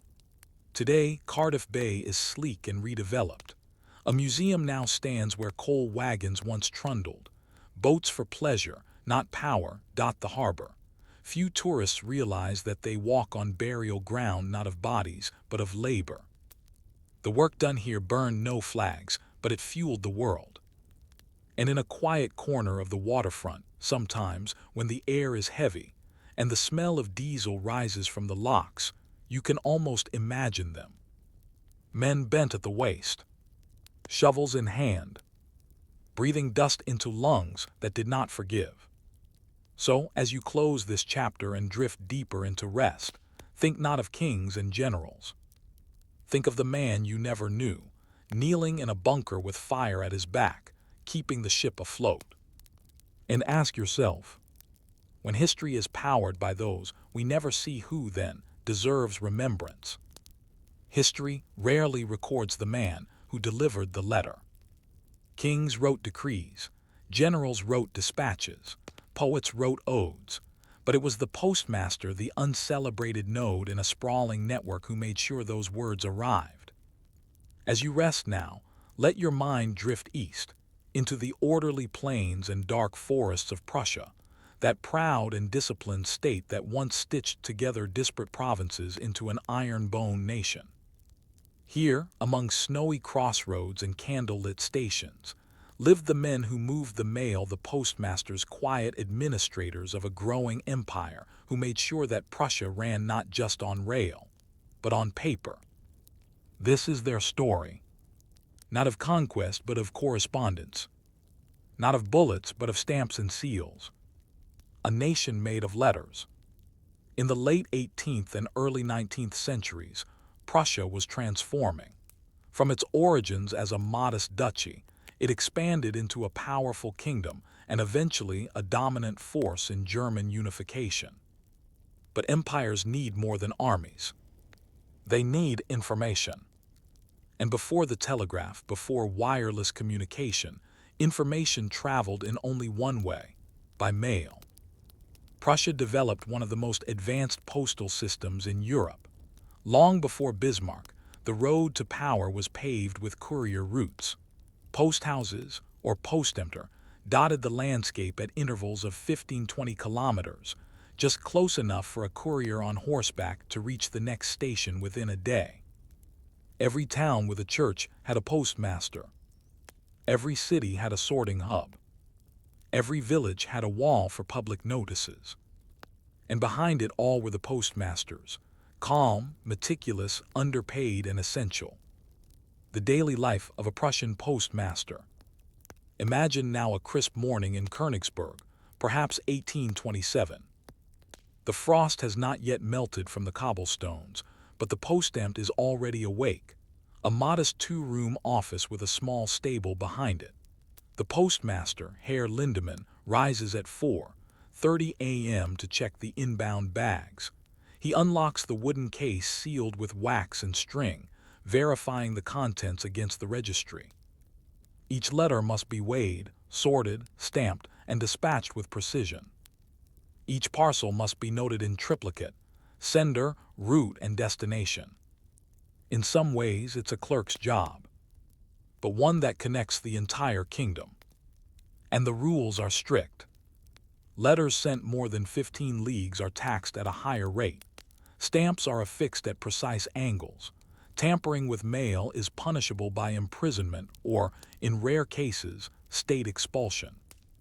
The postmaster is the state's eye and hand, even in remote provinces.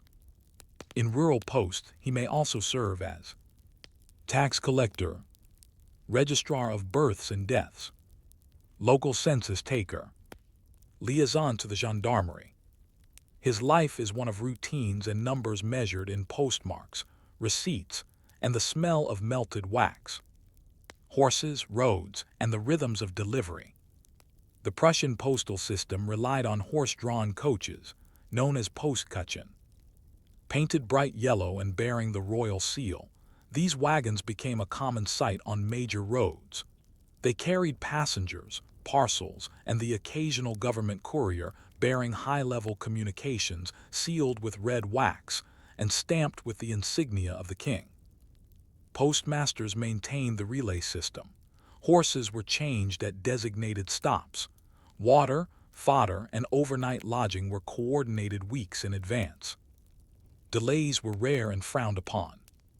If a coach arrived more than 90 minutes late, a report had to be filed, stating the cause, whether mechanical failure or occasionally banditry. Each delay was logged, each pattern examined. The system was unforgiving, but it worked. By the 1830s, a letter posted in Berlin could reach Frankfurt in 3 days, an astonishing feat for the time. And for the common citizen, the post became more than utility. It was a connection to distant family, to markets, to news. It was the pulse of modernity. A job of trust and of isolation. To be a postmaster in Prussia was to be trusted and also alone. He often lived in the same building as the poststamp, sleeping beside walls of locked boxes and pigeonhole cabinets. His closest companions were the night watchman, the stable hand, and perhaps the town schoolmaster. He read the newspapers aloud at the tavern. He carried news of war, births, and deaths. But he did not speak of what he saw in private correspondence. That was the rule, and most obeyed it. But we know from preserved personal diaries that some postmasters did peak, not out of malice but loneliness. One entry from a postmaster near Potsdam in 1804 reads, "A woman wrote to her son, worried he had not replied. I recognized her script. She comes each Thursday. She asked if I knew of him. I said no, but I had read that he was well. Is this betrayal? I do not know, but I could not let her worry break her." These were men expected to keep secrets not only of the state, but of the heart. The post and the police state. As Prussia moved into the 19th century, its postal system became more than a tool of logistics. It became a tool of control. Censorship orders were quietly issued. Letters from revolutionary agitators were intercepted. Certain addresses were marked for surveillance. Postmasters were instructed to report suspicious behavior, though what counted as suspicious was often left deliberately vague. During the 1848 revolutions, mass protests erupted across Europe, including Prussia. But it was often the mail, not the mobs, that concerned authorities most. Circulars, pamphlets, and secret manifestos spread faster than cavalry could chase them. Postmasters became unwilling participants in a crackdown. Some complied. Others quietly misfiled letters, delaying state retribution by just enough to allow dissenters to flee. They knew the consequences, but many had seen enough bureaucracy to understand when the ledger no longer served the people. So now, as you sink deeper into rest, think of the thin paper folded into a triad, sealed with wax, riding in a leather satchel through snow and forest to reach a mother, a lover, a banker, a soldier. And ask yourself, is a letter just a message, or the quiet proof that a nation believes in order? A nation may be defined by its borders, defended by its armies, and governed by its laws, but it is held together by its communication. For Prussia, a kingdom that prized discipline and order above all, its postal system was more than a network. It was a nervous system, stretching across provinces, absorbing signals and relaying commands. The postmasters were its messengers, yes, but also its memory. Now in the mid-19th century, as Prussia's ambitions grew, so did its infrastructure. The mail wagons gave way to railcars. Post offices became architectural statements. And a strange new technology, the electric telegraph, began to hum across the kingdom. The bureaucratic web expands. By the 1850s, the Prussian postal service had become a model of bureaucratic efficiency. Reforms introduced under Friedrich Wilhelm IV and expanded under Otto von Bismarck established centralized oversight over thousands of post offices, mail carriers, and administrative staff. Monthly reports were submitted to Berlin, detailing average delivery times, volume of correspondence, staff performance, complaints filed by customers, especially noble ones. Everything was categorized, evaluated, and refined. Postmasters were issued uniforms, trained in civil etiquette, and expected to serve as agents of state decorum. In effect, they became civil servants, though their origins were humble. As new railways were constructed across Prussia, the post was integrated with the train system. Mail cars became standard on long-distance trains, allowing letters to be sorted and delivered en route. Schedules were synchronized with Prussian precision, with delivery times printed in public gazettes. It became possible, though still remarkable, for a letter posted in Leipzig at noon to reach Berlin by the following dawn. The public marveled. The state took note. A system of trust and surveillance. But with this speed came new possibilities and new fears. The revolutions of 1848 had shaken the aristocracy. Across Europe, monarchies had been threatened by demands for democracy, constitutional reform, and national independence. In Prussia, the monarchy survived, but not without learning a lesson. Information travels faster than armies. The postmasters were quietly given new instructions. A small but important division of the secret state police began to operate within the postal system. Select postmasters were authorized unofficially to open letters flagged for review. They resealed them with care, sometimes using copied seals, sometimes simply returning them to circulation after a brief inspection. Keywords were listed in internal memos: Republic, Liberty, Assembly, Anarchist. Addresses associated with known dissidents were monitored. Newspapers and pamphlets from abroad, particularly from France and Poland, were often intercepted at the border before distribution. Some postmasters resented the intrusion, others embraced it as their duty. In a letter from 1853, a district postmaster wrote, "The Crown asks that we read what is not meant for our eyes. I do so, not for pleasure but for the preservation of order. These are restless times." And they were, because a revolution was coming not in the streets, but in the wires. The coming of the telegraph. By the 1850s and 60s, a new technology was creeping into Prussian infrastructure: the electric telegraph. At first, it was used only for military and diplomatic communications, but by the late 1860s, telegraph offices were added to many central post offices. Postmasters were retrained. Clerks became telegraphists, learning to encode and decode messages in Morse and other regional codes. This transformation was not immediate. Some resisted. Letters had a permanence, a ceremony. Telegraphs were cold, impersonal, fleeting, but they were fast. A message that once took 3 days to travel by coach could now be transmitted in minutes. The telegraph reshaped power. Orders from Berlin could now reach Pomerania or the Rhineland instantly. Intelligence from the frontier could be relayed to the general staff before a rider could even saddle a horse.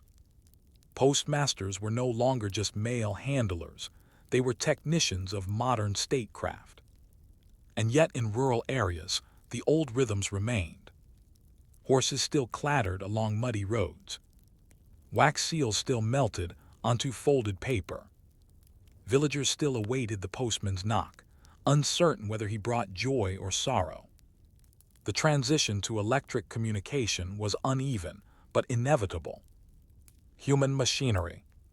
As Prussia edged closer to unification under Bismarck's leadership, the postal system was increasingly centralized. By 1871, with the creation of the German Empire, the Prussian postal model became the basis for the Imperial German Postal Service, Deutsche Reichspost. Postmasters who had once served small duchies or provinces now found themselves part of a nation-spanning institution complete with civil rankings, pensions, performance evaluations, and coded badges. But they were still men of habit. One 1872 personnel file recorded a postmaster in Silesia who refused to adopt the new sorting system introduced from Berlin. He continued to stack letters by region, using colored string and handwritten notes. He was reassigned but not dismissed. The state may modernize, but it still needed its loyal cogs. So, as your thoughts become still and the world softens around you, consider this. What is a nation, if not a series of letters in motion? And what becomes of history if we forget the men who moved them? As our journey through the world of Prussian postmasters nears its end, the candles flicker low in the post office windows. The carts are silent. The telegraph keys idle. The dusty cabinets, once stuffed with letters sealed in wax, now house records no one reads. In this final chapter, we explore how the once proud Prussian post, a model of efficiency, obedience, and invisible loyalty, faded into obsolescence. Not all at once, but slowly, as all bureaucracies do. And how in ways small and large, its legacy lingers. Unification, standardization, and the birth of the Reichspost. With the proclamation of the German Empire in 1871, the various regional post systems, Prussian, Bavarian, Saxon, and others, were unified under one imperial framework, the Deutsche Reichspost. Bismarck understood the strategic importance of logistics. While he is most remembered for war and diplomacy, he also centralized systems that touched every citizen: education, pensions, and yes, the post. Prussian postmasters now became imperial postmasters. New insignias were issued, forms were reprinted, uniforms were updated to bear the imperial eagle, but their duties remained largely the same: still meticulous, still exhausting, still unsung. However, with the rapid growth of railroads, the development of urban postal routes, and the telephone creeping into administrative buildings, their role began to shift. The public post was no longer a wonder, it was an expectation. The war years and a new kind of message. The early 20th century brought turbulence that even the most disciplined postmaster could not anticipate. During World War I, the Reichspost became an arm of military logistics. Civilian postmasters found themselves coordinating with the army, managing censored letters, rationing supplies, and redirecting correspondence for units on the move. Millions of letters flowed through the trenches and field stations. Soldiers clung to them, mothers waited for them, wives feared them. And still the postmasters worked, sorting, stamping, carrying messages from a dying empire to its people. After the war, with the fall of the monarchy and the chaotic birth of the Weimar Republic, the postal service continued, but now under economic collapse, inflation, and public unrest. One postmaster's journal from 1923 describes having to update postage rates twice in 1 week, as hyperinflation rendered stamps useless before the ink dried. It was not glorious work, but it was vital. The shadow of surveillance. In the 1930s, under the Nazi regime, the postal service was absorbed further into the machinery of the state. Censorship became official policy. The Reichspost was used to monitor dissidents, track racial classifications, and enforce ideological conformity. Postmasters, many of whom had served quietly for decades, were forced to adapt or be replaced. Some complied. Some resisted in small ways. Misdelivered letters, delayed warnings, quiet silences. But for many, it was simply the job, distorted by history. They were now part of a system that watched more than it served. And then came World War II bombing raids, blackouts, broken railways. Letters were lost in rubble. Post offices burned. Entire cities vanished from delivery maps. By 1945, much of the network was destroyed. A divided legacy. After the war, Germany was divided, and so too was its postal legacy. In the Federal Republic of Germany, West Germany, the post was rebuilt with democratic oversight and a strong sense of public service. In East Germany, GDR, the postal system was more tightly woven into the surveillance apparatus of the state. But in both, echoes of the Prussian model remained. Meticulous record-keeping, uniformed civil servants, obsession with punctuality, respect for the written word. The postmasters of the 19th century would not have recognized the tools, but they would have recognized the habits. The final decline. By the late 20th century, postal work had become automated, digitized, and privatized. The once revered profession of postmaster, a position of local importance and moral weight, was slowly eliminated. The Deutsche Bundespost was broken up in the 1990s. Postmasters became managers, offices became branches, letters became emails. Messages that once crossed nations in saddlebags now flashed across fiber optics in less than a blink. But something was lost in the speed. The ghost in the ledger. And yet, if you walk through certain small towns in former Prussian provinces, you might still find the old post buildings. Their stone facades worn by wind and time. Their mail slots rusted but proud. Their ceilings high, designed not just for function but for dignity. Sometimes, if you look closely, you'll find the faint outline of an old crest above the doorway, or a plaque with the name of the last postmaster who served before automation arrived. And in that quiet, you might remember. There was once a man who rose at dawn, opened the bag, read the names on the envelopes, and knew deeply that what he did mattered. So now, as sleep draws near and the ink of thought begins to fade, imagine the last candle in a country post office, burning low beside a pile of folded letters, tied with twine.